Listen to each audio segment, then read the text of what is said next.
안녕하세요. 저는 올해 55살인 여자입니다. 저에게는 나이 차이가 아주 많이 나는 남동생이 하나 있어요. 저보다 14살이 어리고 올해 31살의 나이입니다.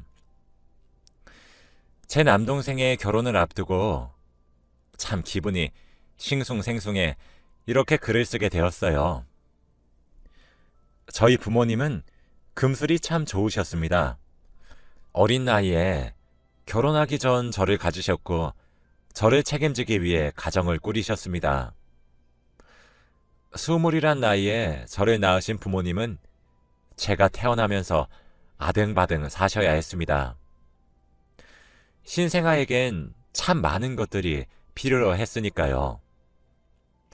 그렇게 저를 금이야 오기야 기르셨고 제가 15살이 되던 해에 남동생을 하나 더 낳으셨죠.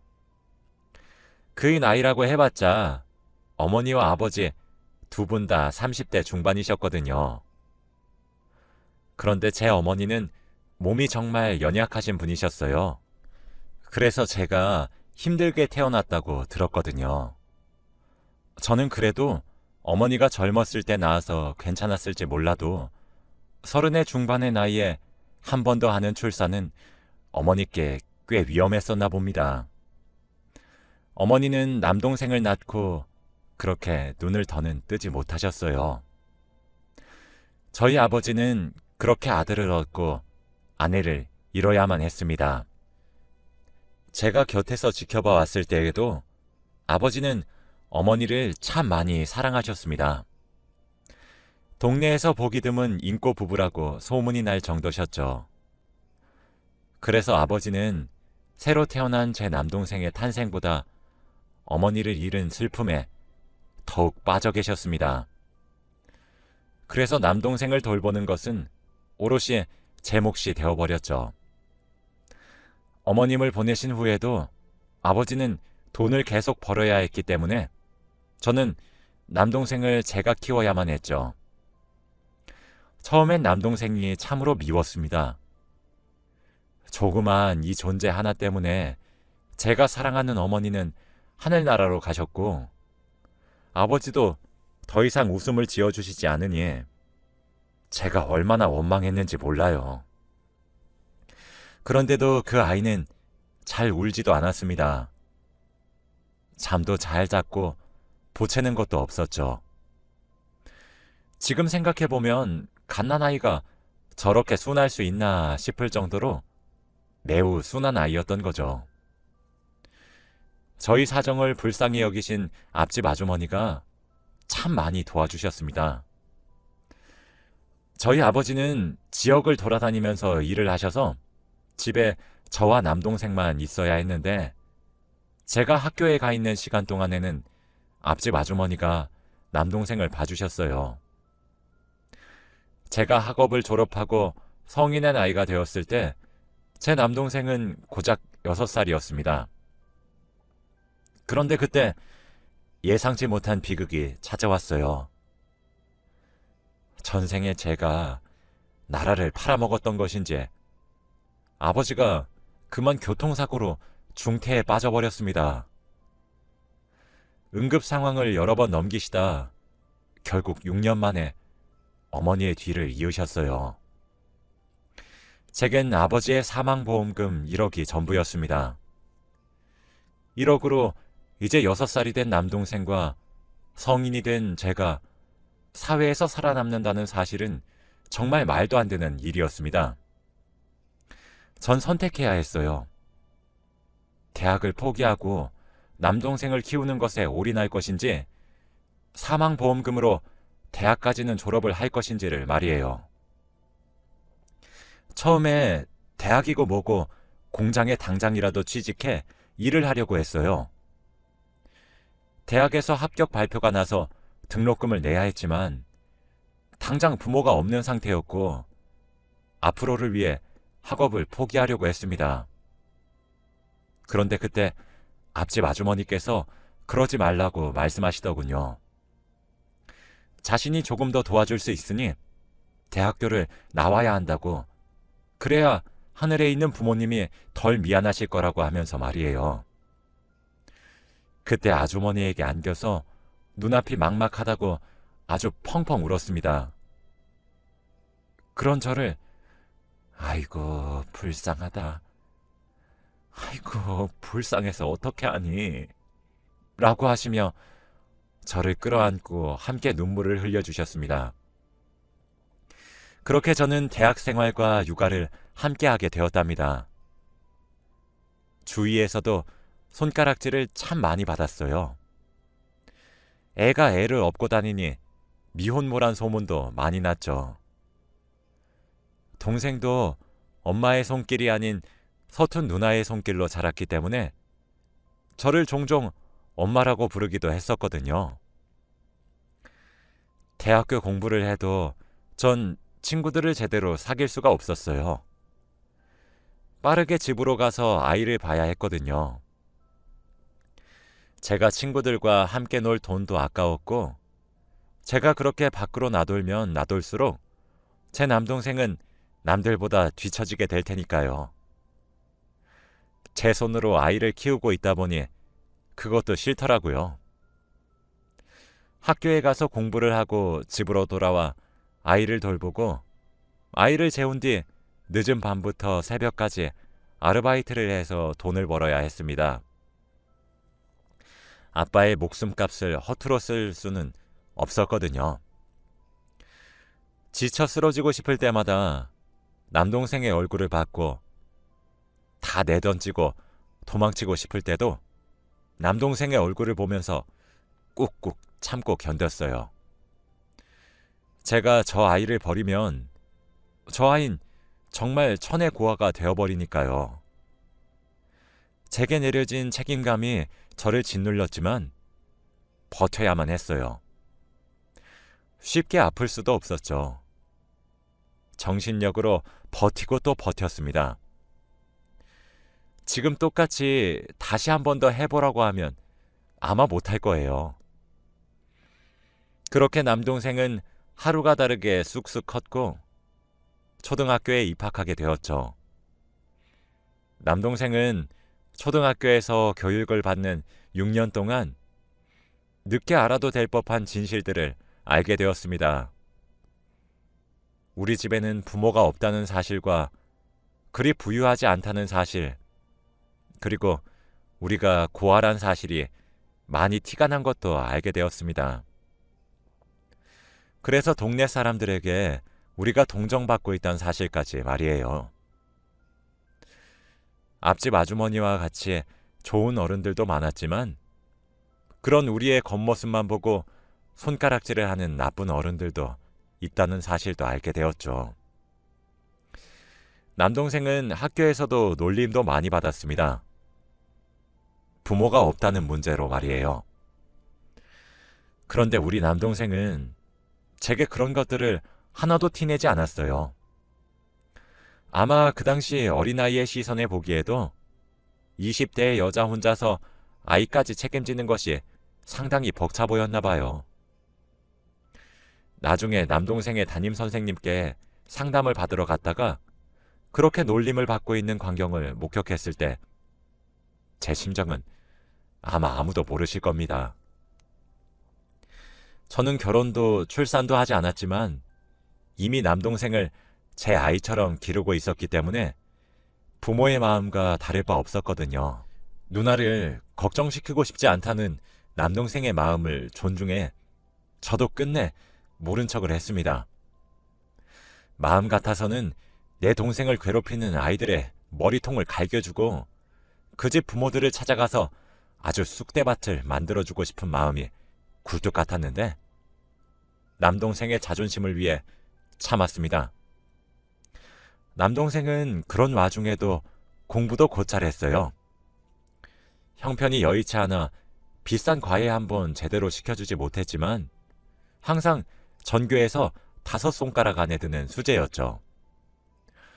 지금 생각해보면 아마 어린아이가 할 수 있었던 최고의 선물이 성적표였던 것 같습니다. 좋은 성적을 받아와 제게 보여줬을 때 제가 환히 웃었던 것을 보며 동생이 뿌듯해했거든요. 저희 남매는 그렇게 나이를 먹어갔습니다. 모르는 것들은 앞집에 계신 아주머니께 여쭤보고 배워가면서 말이에요. 앞집 아주머니는 정말 저희 남매의 은인이시죠. 하얀 빨래에 얼룩이 지면 어떻게 해야 하는지 같은 기초적인 살림살이부터 공과금이랑 전기세 이런 것들도 어떻게 내는지 배웠고, 정부에서 지원을 받을 수 있는 제도들도 아주머니께서 많이 알려주셨답니다. 다행히도 아주머니의 자식들이 전부 결혼하고 출가한 뒤라 저희 남매에게 도움을 주실 수 있으셨거든요. 그런 아주머니도 항상 저를 안타까워하셨고 안쓰러워하셨습니다. 동생에게 너무 목을 매지 말고 저보고 제 인생을 항상 살려고 노력을 해야 된다고 했죠. 꽃다운 나이인데 연애도 안 하고 뭐 하냐고 하면서요. 그 나이는 2번 다시 돌아오지 않는다고 청춘은 소중한 것이라고 하시면서 말입니다. 자기한테 조금 더 맡기고 하고 싶은 것도 조금씩 하고 살라고 하시기도 하셨죠. 그런데 그게 어떻게 되나요? 눈앞에 아직 어리기만 한 동생이 아른거리는데 말이에요. 제가 제 청춘을 즐기겠다고 동생을 잠시 뒷전으로 밀어놓으면 제 마음이 편하지도 않을 테고, 그리고 동생은 엄마와 아빠의 손길보다 누나인 제 손길에 자랐기 때문에 저를 계속 찾습니다. 그런 아이가 눈에 밟히는데 제 마음대로 청춘을 즐기는 건 도무지 할 수 없었어요. 게다가 동생이 커가면 커갈수록 들어가는 돈도 많고 나가야 할 돈도 많은데 그런 여유를 즐길 순 없었죠. 적어도 부모님 다 돌아가셔서 어린 동생과 남겨진 제게는 사치 같은 이야기였습니다. 그 사이 남자를 아예 만날 수 없었고요. 누군가에게 벅차 보인다는 말을 듣고 싶지도 않고, 저를 잘 모르는 사람이 제게 고생이 많다고 가짜는 위로나 동정을 건네는 게 기분이 참 별로였거든요.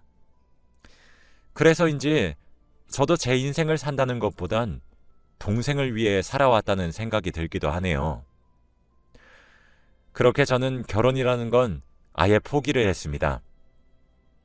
요즘이야 비혼주의인 여성들이 제법 여기저기 많이 보이고 있지만, 사실 저때 당시엔 여자가 결혼을 하지 않고 혼자서 삶을 살아간다는 것이 흔치는 않았거든요.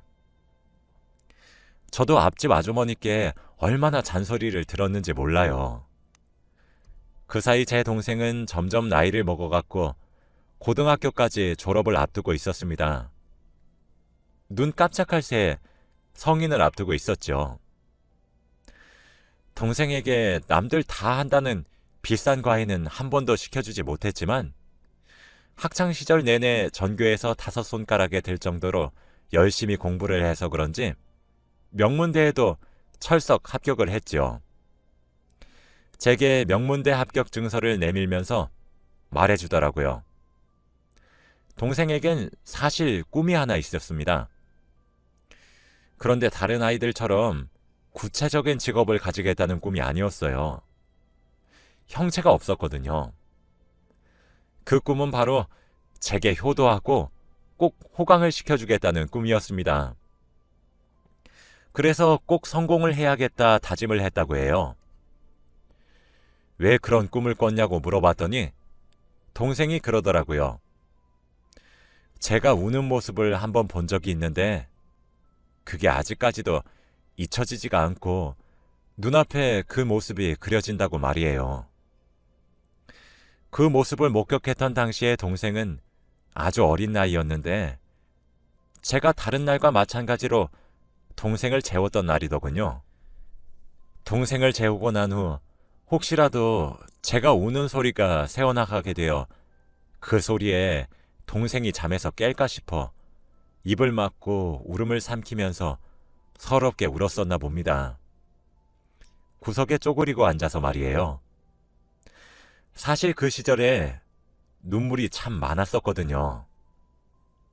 그래도 제가 그렇게 약한 모습을 동생에게 보여줄 수 없다는 강박이 있어 동생에게는 단 한 번도 보여주지 않았던 모습인데 그렇게 들켰을 줄은 몰랐어요. 동생은 본능적으로 그런 제 모습을 보고 모른 척을 했더라고요. 그리고 다음날 앞집 아주머니께 물어봤었나 봐요.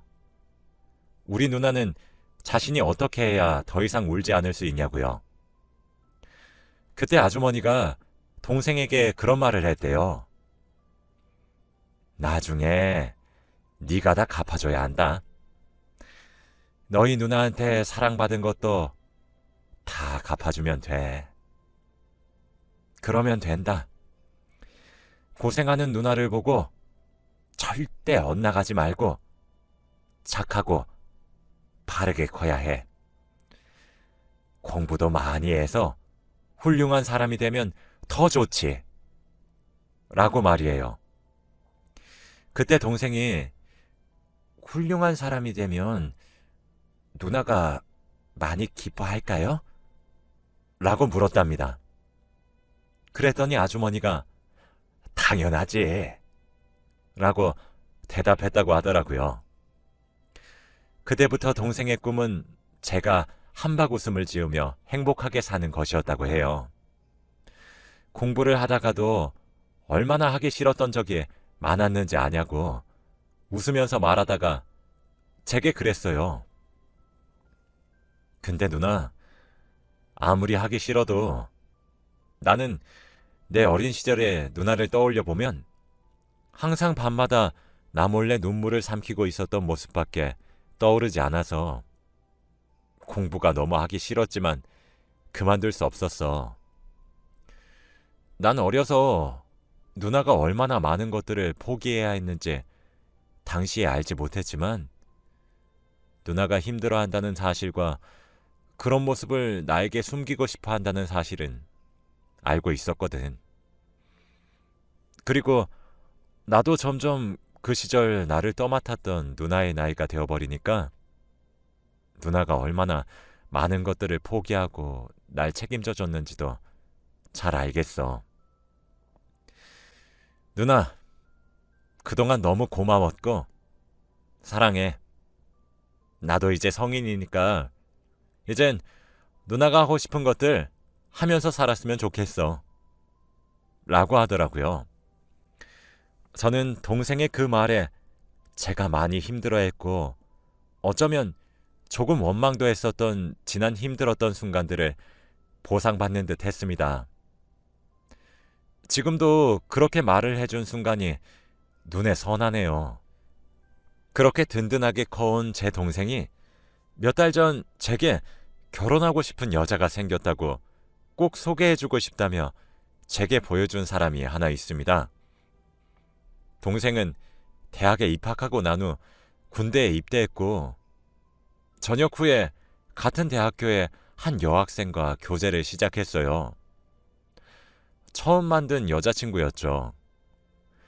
그런데 졸업을 하고 좋은 직장에 취업한 이후로도 쭉 만나는 것 같더라고요. 그러니 자연스레 서로 결혼 이야기가 오고 갔나 봐요. 저는 그렇게 동생의 여자친구를 소개받게 되었습니다. 그 사람의 첫인상은 동생과 비슷했어요. 착하게 잘 자랐고 선해 보였죠. 얼핏 봐도 둘은 잘 어울리는 한 쌍인 것 같더라고요. 같은 대학을 다니면서 만나게 되었고 꽤 오랜 시간 동안 연애를 했으니 이제 결혼을 하고 함께 살고 싶다는 동생의 말이 제게는 왜 조금 충격적으로 들렸는지 모르겠습니다. 제가 동생을 너무 어리게 보았나 싶을 정도였죠. 언제까지나 제가 끼고 살 줄 알았는데 제 품을 떠난다는 말에 섭섭함을 느끼지 않았다면 그건 거짓말이겠죠. 사실 둘의 만남은 봉사 동아리에서 연이 닿았다고 하더라고요. 동생은 자신이 어렵게 자라서 그런지 자신이 여유가 된다면 남을 돕고 싶다는 생각을 가진 아이였어요. 그래서 봉사 동아리에 가입을 하게 된 건데 그곳에서 지금의 여자친구를 만나게 된 것이었습니다. 사실 그 아이도 형편이 그리 썩 좋지 않아요. 고아원 출신이었기 때문에 형편이 어렵다는 것에 더 가깝죠. 그렇지만 그 아이도 자신의 형편이 조금 더 나아졌기에 남을 돕는 것이 당연하다는 마음가짐을 가지고 있어서 둘이 봉사를 하다가 만나게 된 것 같더라고요. 저는 비혼주의가 된 지 오래되어서 제 결혼 자금보다 동생의 결혼 자금을 모았었습니다. 동생의 결혼 결심에 정말 지금 보여준 너의 여자친구와 100년 해로 하며 행복하게 살 수 있겠냐 물어보니 당연하지 라고 대답하는 동생에게 제가 모아놨던 결혼 자금을 쥐어주려고 했어요. 그런데 제가 먼저 말을 꺼내기도 전에 동생이 자신의 여자친구와 눈빛을 주고받더니 그러더군요. 누나, 나 여자친구랑도 이야기를 다 끝내고 말하는 건데 누나, 우리 셋이서 함께 살래? 여기보다 더 좋은 집에서 말이야. 나도 이제 돈도 많이 벌어. 라고 말이에요. 동생의 여자친구도 네, 저도 좋아요. 사실 연애하면서 얼마나 누나 얘기를 많이 했는지 몰라요. 그래서 저도 항상 궁금했었거든요. 그리고 내심 존경스럽기도 했었어요. 어린 나이에서부터 무거운 책임감을 받아들이셨다는 부분이 정말 멋지게 느껴졌어요. 저희가 결혼을 하더라도 자신 때문에 평생 혼자가 되기로 선택한 누나를 버릴 수 없다고, 더 이상 혼자가 아니라고 느끼게 해주고 싶다며 꼭 함께 살게 해달라고 어찌나 부탁을 하던지. 저도 이 사람을 이렇게 바르고 잘 자라게 해주신 분과 함께 사는 거 좋아요.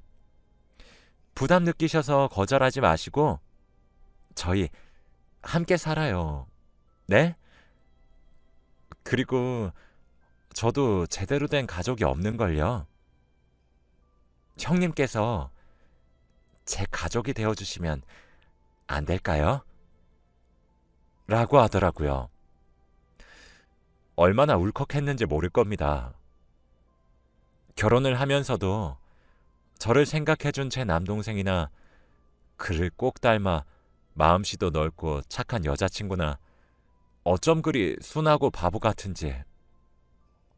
그래서 알겠다고 같이 한번 살아보자 해버렸어요. 동생과 그 여자친구, 아니, 제 예비 올케에게 저는 선물을 하나 주었어요. 제가 그동안 모았던 돈으로 셋이서 함께 살 아파트를 동생의 명의로 하나 장만해 주었거든요. 동생과 예비 올케는 몸둘 바를 모르겠다며 한사코 거절을 하려고 하길래 제가 아주 으름장이란 으름장은 다 놓으며 억지로 손에 들려주었습니다. 지금은 웬만한 준비는 다 끝났고 곧 동생과 새로운 가족을 맞이하는 날만 기다리고 있어요. 그래서 그런지 참 마음 여기저기가 많이 싱숭생숭한 느낌입니다. 어저께는 동생이 슬그머니 찾아와 함께 잠을 자자 그러더라고요. 덩치가 산만한 것이 아직까지도 어린아이처럼 천진한 구석이 있나 싶어 알겠다고 하고 함께 바닥에 이불을 펴서 누웠습니다. 동생이 제게 그렇게 말을 하더라고요. 누나, 이제 정말 누나 인생만 살아. 밖에 나가서 남자친구도 한번 만들어보고.